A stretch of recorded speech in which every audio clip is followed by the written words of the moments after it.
kids' movies aren't meant to be analyzed and critiqued is a sentiment I've heard all too often. It's for kids, it's meant to be dumb. Which sure, I guess you're right in that very young kids will probably accept something of lesser quality, but that doesn't mean we should be giving them lesser quality content. Kids' movies like Inside Out can help children understand their emotions when their parents may not be equipped to have those conversations. Lilo and Stitch can help those in unconventional family situations understand the importance of familial bonds no matter how they are formed or who they are formed with. Or Spirited Away can teach you how to deal with the common problem of your parents eating too much and turning into literal pigs. One of the most important lessons we can teach our kids is the idea of not giving up, even when we feel as if the weight of the world is on our shoulders. When life knocks you down, you need to keep getting back up. And Into the Spider-Verse is all about getting back up. For me, I found Spider-Verse to be the best Spider-Man movie, and that's not to take away from the other great Spider-Man movies. No, not you. Definitely not you. I love the Raimi trilogy, and I even enjoy the Holland movies to an extent. I've become known as the guy on campus who can speak in an entirely different language known as Raimi Spider-Man quotes. Spider-Man 2 and even Spider-Man 1, which I feel gets overlooked way too often, are near perfect movies, if not perfect movies, but to me, I connect the most with Spider-Verse. When we compare Spider-Verse with those two fantastic films, we aren't talking about which is better quality-wise, because at the end of the day, they are on par with each other. They both do everything superbly. The question then is, which movie do I connect more to? And I developed a stronger connection to Spider-Verse. I didn't think this was possible considering my almost fanatic love of those three wonderful movies, and yes, I say three. Spider-Man 3 is messy and a little bad at times, but overall it's very underappreciated.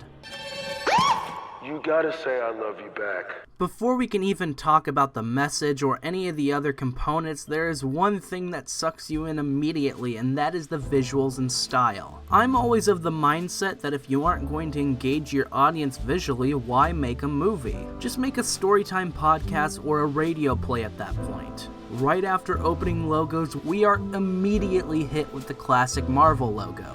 But it's not like we've seen it before. It's glitchy, it's a little off.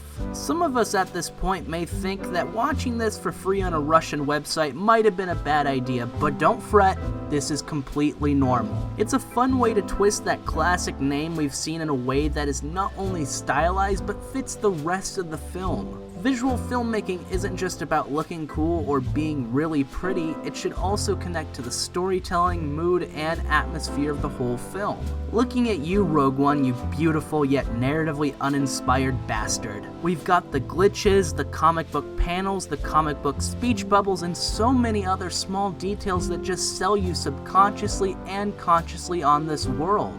It's a comic book come to life, and oftentimes I don't like to see that in comic book movies because they don't translate great sometimes. But the animation as a whole, as a medium, is the perfect way to do this. This sort of love for comics, at least on a visual level, would not work in a live-action format. I feel as if though some animated movies are afraid to embrace how silly you can get with the medium. It's a comic book movie. Comics are inherently silly for the most part. Embrace that wacky shit. The comic book style of this movie is just the style of Spider-Verse. That's what they decided would be their particular way of doing things, and I love it. Let's stop talking about the individual style and move back to the visuals as a whole. This sort of animation is so gorgeous and won't be dated in the slightest. CGI animation, even if the art direction is really nice, will always be fighting the clock.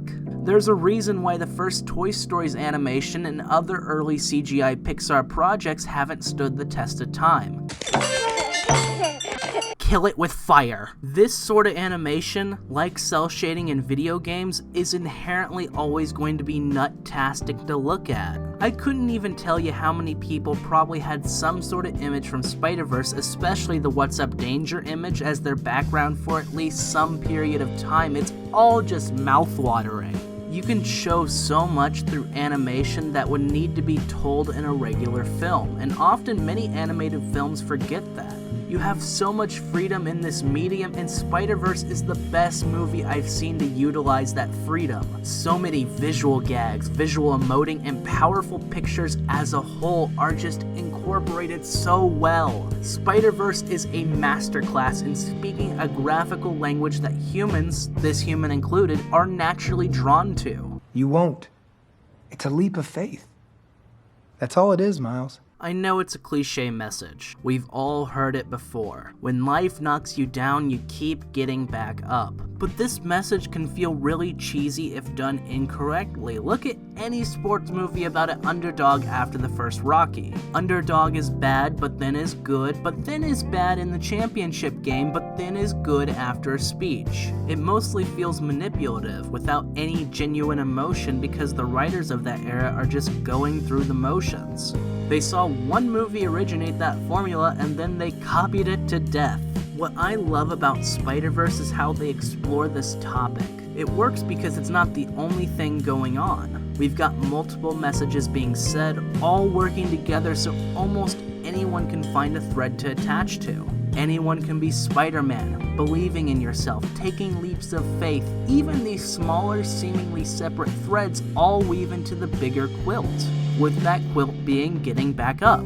The most common way of presenting this message is through conflict with an evil antagonist. Struggling against them is how they learn to keep fighting. But I love that it's often the other Spider-Man saying, hey, you gotta be prepared to get back up every time. They beat him down when they first meet him because Spider-Man always gotta be able to get back up. It's a core part of the character.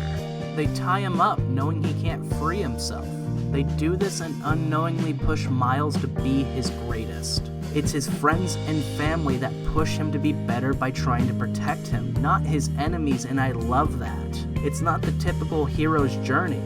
He's not beaten down by the villain in the second act and has to build a better suit in order to take down the mean man. The epic hero doesn't epically come back from the depths of hell to enact his revenge and save the world. I think epic is the last word I'd use to describe Spider-Verse. It invokes strong emotions from me, but I wouldn't use the word epic because of just how intimate this all is for me. It's not some grand scale that I struggle to connect to. He never even fights anyone until the last action scene. He's a better hero because of the people who love and care about him, even if they do things like tie him up, because it's always out of love. It's not always necessarily shown in a way that Miles or the audience at the time thinks is the best, but it's always done out of love, and I just identify with that so much. It just connects. I was rewatching the pre-What's Up Danger stuff, which is him being tied up and his conversation with his dad, and even now, 4 or 5 rewatches later, and seeing the scene out of context, I'm still moved to tears. His dad saying that he's got potential, and however he chooses to use it, it'll be something of importance, is something many kids need to hear, especially those from broken homes who are often told they won't amount to anything. Coming from an abusive household where I was told day in and day out that I was equivalent to garbage, I needed to hear that message. Someone like me isn't supposed to be important. I'm not supposed to have potential. You hear that every day and you start to believe it, even if it's abusive lies. Spider-Verse told me that I can be Spider-Man. Maybe not in the literal sense, but we can all be important and make a difference. It's not about the suit. It's not about the powers that Miles or we have. All it is a leap of faith. That's why Spider-Verse means so much to me. It not only speaks to me with its visual storytelling, but also through how it explores a universal theme in a way that feels as if it was just made for me. It's a testament to the pure genius of the directors that a silly comic book story can have so much pathos and feeling behind it. It's why I often rebuke the sentiment that these characters and stories mean nothing. They have the power to make you see within yourself. They have the power to inspire growth. They are important. And for people like myself, they can mean all the difference. I love you. You don't have to say it back, though. Thank you for watching. I hope you enjoyed.